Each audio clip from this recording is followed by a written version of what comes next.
대승불교의 근본 경전이다.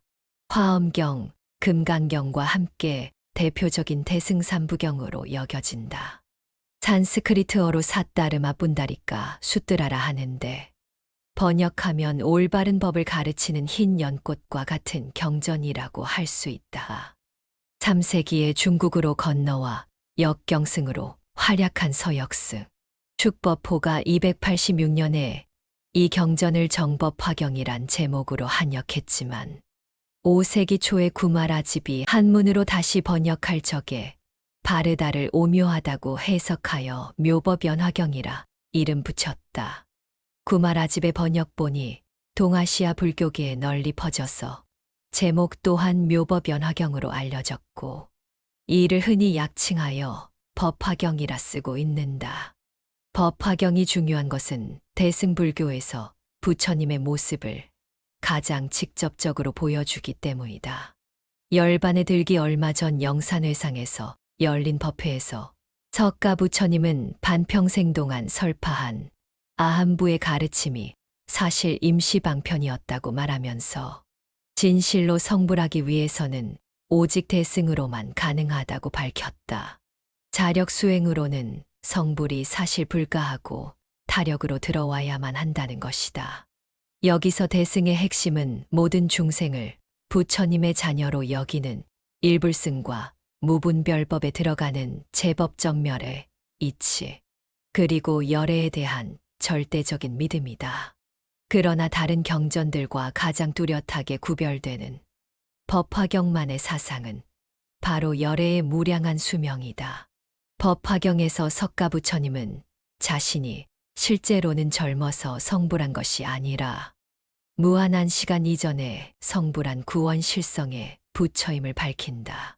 그런데 이는 석가 열애가 인간과 같은 수행자이기 이전에 이미 우주 전체의 지존임을 밝힌 충격적 선언이었다. 열애 수량품에 나오는 이 말씀으로 인해 동아시아 불교는 석가모니, 부처님을 3개의 주의자, 신들을 모두 다스리는 우주의 법왕으로 섬기게 된 것이다.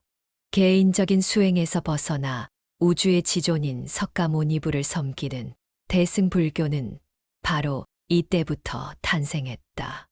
묘법연화경은 천태종의 근본 경전으로서 화엄경과 함께 동아시아 불교 사상 확립에 크게 영향을 끼쳤다.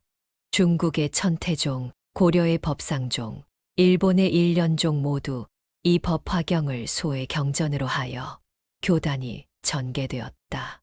한반도에 유통된 불경 중 가장 많이 간행되었는데 정확히 언제부터 유통되었는지 알 수 없지만 신라 고승들의 주석서가 전해짐으로 삼국시대부터라고 추정한다. 원효대사의 법화경 종요, 일본 쇼토쿠 태자가 주석한 법화이소가 대표적인 주석서로 존재한다. 형성과 전래, 대승불교 역사의 초기에 나온 경전으로 대승불교에서는 높이 평가하는 교파가 많다. 법화경이 구체적으로 어떻게 형성되었는지는 불분명하지만 오랜 시간에 걸쳐 증보 개정되었다고 추정한다. 문헌 비평학이 발달하기 전에는 천태지의 교상판석 등을 통해 법화경이 최상승 근기를 위해 가장 나중에 설해졌다는 의견이 동아시아 대승불교계에 널리 퍼져 있었다가 그러나 근대 이후 일본 학계의 연구에 따르면 길장의 삼론현이와 진제의 부집이론소에서 부파 불교주, 대중부 불교의 반야경, 법화경 등이 있다는 기록을 남겼으므로 오히려 기원이 대승불교 초기로 거슬러 올라갈 만큼 오래되었고 대중부와 사상적으로 관련이 깊었음을 알 수 있다. 원문은 네팔에서 산스크리트어로 쓰였다고 추측한다. 동아시아에는 오후 16국 시대에 쿠차 출신의 서역승 구마라집이 한자로 번역한 뒤로 본격적으로 알려졌다. 전체 경문은 28품으로 이루어져 있으며 전반부와 후반부를 각각 정문과 본문이라고 불러 구분한다. 관련된 경전으로 석가모니 부처님이 법화경을 설하기 직전 설했다는 무량이경. 관음보살 신앙이 유행하면서 분리된 관음경 관세음보살 보문품, 법화경의 결론이라는 관보현보살행법경이 있다.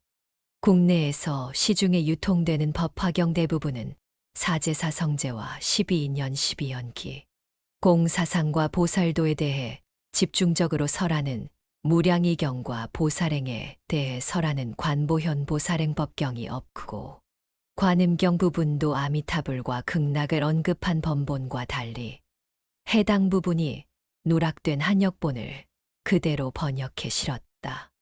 오직 일불승으로만 성불하여 부처가 될 수 있다.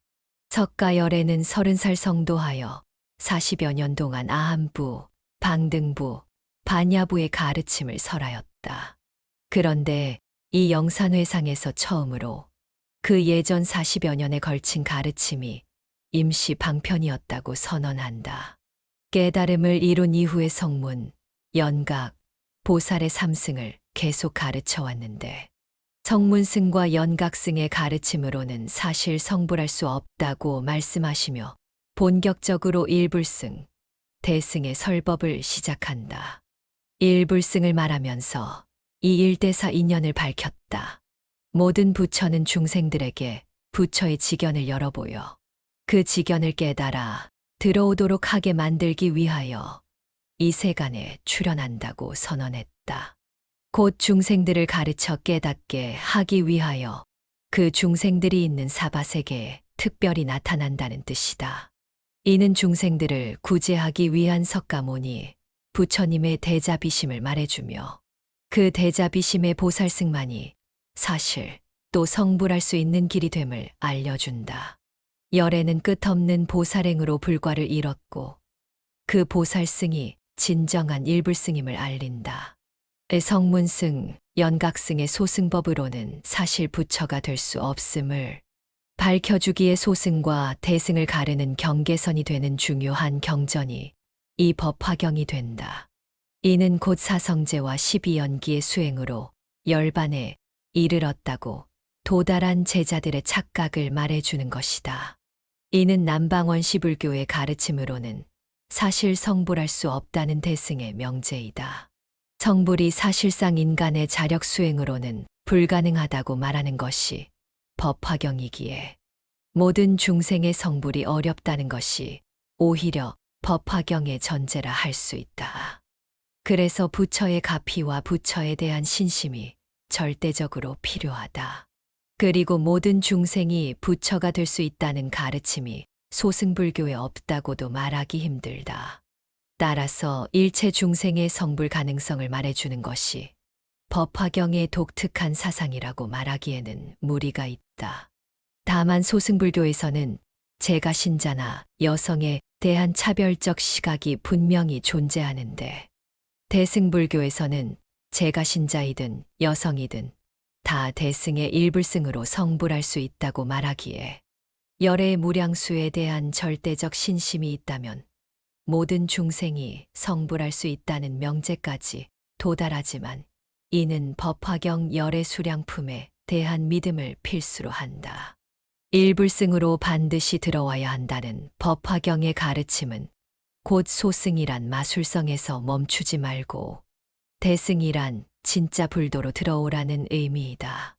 이 대승은 곧 석존이 손수보인 일대사인연의 보살행으로 연결되는데 이는 금강경의 아응멸도 일체중생과도 일맥상통한다. 이 보살승이 구체적으로 가장 잘 드러난 곳이 화엄경의 보현행원의 보현십대원이다. 대승불교에서 사실상 부처로 인정하는 관세음보살이나 지장보살, 또 서방정토 극락세계의 아미타불이나 동방의 약사열애불 모두 보살일 때에 중생 구제를 위해서 굳건히 맹세하고 서원을 세운 이들로 이 법화경의 보살승을 순수 실천함으로써 부처가 되었다. 이는 곧 법화경의 일대사인연, 보살승 사상이 우주적으로 구현된 예시라 할 수 있다. 모든 부처들이 이렇게 대승법을 실천했듯 불자들에게도 대승의 문을 권고하는 경전이 바로 법화경이다. 석가열애는 사실 무한한 시간 이전에 이미 성불했다. 법화경에서 묘사되는 석가모니 부처님의 모습은 사실 인간으로 이 땅에 살았던 화신부처의 모습이라기보다는 온 우주의 법왕, 곧 삼계를 다스리는 보신부처의 모습에 가깝다. 견보타품이나 종지용 출품, 그리고 열의 수량품에서 묘사되는 석가모니 부처님의 모습은 진실로 초인적이면서 불가사의한 삼계지존의 모습으로 묘사된다. 이러한 석가모니 본불의 묘사는 견보타품에서부터 본격적으로 묘사된다. 법화경 제11장 견보타품을 보면 땅에서 다보탑이 솟아오르고 다보열애가 이 법화경의 말씀이 진실이라고 증명하는 말이 울려 퍼진다. 그때 석가모니 부처님이 시방의 모든 무수한 분신 부처님을 모으고 곧 사바세계가 석존의 분신 부처님으로 가득 찬다. 모든 분신불이 모이자 석가모니 부처님은 공중으로 올라가 다보탑의 문을 열고 다보열의 부처와 함께 탑 안에 나란히 좌정한다. 석가모니 부처님은 과거 오래전에 성불하신 다보 부처님도 이렇게 법화경을 듣기 위해 왔는데 우리들이 법화경을 위해 정진하는 것이 마땅하다고 말하면서 불제자들에게 법화경을 부촉하려 한다. 그러나 이 법화경을 설하는 것은 다른 모든 경전을 설하는 것보다 훨씬 더 어려운 일임을 명시한다. 땅 아래에서 법화경을 수호하는 수많은 보살들이 올라오다. 타방에서 영산회상으로 온 보살들이 법화경 수호하기를 청하는데 석존께서는 이미 당신께는 6만 항하강의 모래수만한 보살들이 있어 법화경을 수호하고 있다고 말씀하시다. 이때 사바세계의 땅이 흔들리면서 무량한 천만억의 보살들이 솟아올라오다. 이 모든 보살들이 석가세존과 다보불께 예배드리는데 부처님을 찬탄하는데 50소겁이 순식간에 지나간다. 이를 보고 원래 영산회상에 있던 보살무리들이 놀라고 필두로 미륵보살이 세존께 이 보살마하살들이 어디서 왔는지를 여쭌다. 미륵보살이 질문하다. 누가 이 많은 대보살들을 제도하여 성취시켰나이까? 미륵이 질문하자 세존께서는 이 많은 대보살들은 전부 석존 당신께서 안욕 따라 삼맥삼보리를 얻은 이후에 교화한 이들이라고 말씀하신다. 미륵과 대중들은 이에 의문을 품는다. 세존께서 성도하신 지 40여 년밖에 되지 않았는데 언제 이들을 다 교화하셨단 말인가? 석가모니 부처님은 백천만겁 나유타 겁 이전에 이미 성불하시었다. 석가모니 부처님께서 미륵의 질문에 답하시다. 석존께서는 일체 세간의 사람들과 하늘사람, 아수라들이 모두 석가모니 부처님이 젊어서 성도하여 40여 년밖에 지나지 않은 것으로 알고 있지만 실제로는 백천만겁 나유타겁 이전에 이미 성불하셨음을 밝히시다. 그러면서 500진점겁의 비유를 통하여 인간이 상상할 수도 없는 무한한 시간 이전에 이미 불과를 증하시어 삼계지존으로 계셨음을 말씀하신다. 500진점겁의 비유 500천만억 나유타 아승기의 3000대천세계를 전부 갈아서 티끌로 만들었는데 어떤 사람이 동방으로 500천만억 나유타 아승기의 나라들을 지나가며 티끌을 하나씩 떨어뜨리는데 그런 식으로 티끌을 다 써버린다면 그 티끌이 떨어진 세계와 떨어지지 않은 세계의 수가 얼마나 많겠는가. 그런데 그 모든 세계를 다시 또 갈아서 티끌로 만든다면 그 티끌의 수는 얼마가 되는가.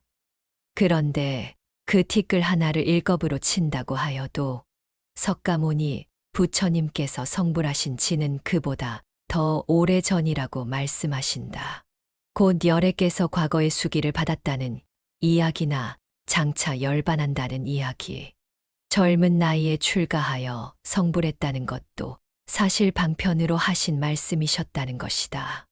그러면서 열애께서는 상주불멸하시지만 중생들을 위하여 방편으로 열반을 보인다는 것을 의자의 비유를 통해 말씀하신다. 의사의 아들 비유.